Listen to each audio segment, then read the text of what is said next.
ಬಾಯ್ versus girls, ನೀವು skin care ಏನೇನು use ಮಾಡ್ತೀರಾ? ನಾನು face wash, toner, rose water, moisturiser ಎಲ್ಲ ಯೂಸ್ ಮಾಡ್ತೀನಿ. ನಾನು ಸೋಪು ಸಾಕು. ಲವ್ನಲ್ಲಿ ಬೀಳೋದಕ್ಕೆ ನಿಮಗೆ ಎಷ್ಟು ಟೈಮ್ ಬೇಕು? 2 to 3 months. ನಾನು ಅವ್ರನ್ನ ನೋಡಬೇಕು, ಮೀಟ್ ಮಾಡಬೇಕು, ಅರ್ಥ ಮಾಡ್ಕೋಬೇಕು. 2 to 3 months ಬೇಕು.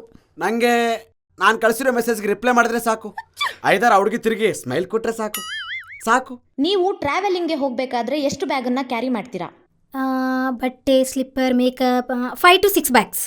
ನನಗೆ ಒಂದು ಜೊತೆ ಬಟ್ಟೆ, ಒಂದು ಟವಲ್ಲು, ಒಂದು ಚಡ್ಡಿ, ಸೋಪು, ಪೇಸ್ಟ್, ಒಂದು ಚಿಕ್ಕ ಬ್ಯಾಗ್ ಸಾಕು. ನೀವು ಆಪೋಸಿಟ್ ಜೆಂಡರಲ್ಲಿ ಜಾಸ್ತಿ ಏನು ನೋಡ್ತೀರಾ? ಅವ್ರ ಕಣ್ಣು ನೋಡ್ತೀನಿ. ಕಣ್ಣು ನೋಡಿದ್ರೆ ಅವ್ರನ್ನ ಅರ್ಥ ಮಾಡ್ಕೋಬೋದು. ಆಮೇಲೆ ಅವ್ರ ಹೈಟ್ ಎಷ್ಟಿದ್ದಾರೆ ಅಂತ ನೋಡ್ತೀನಿ. ನಾನು ಸಾಕು.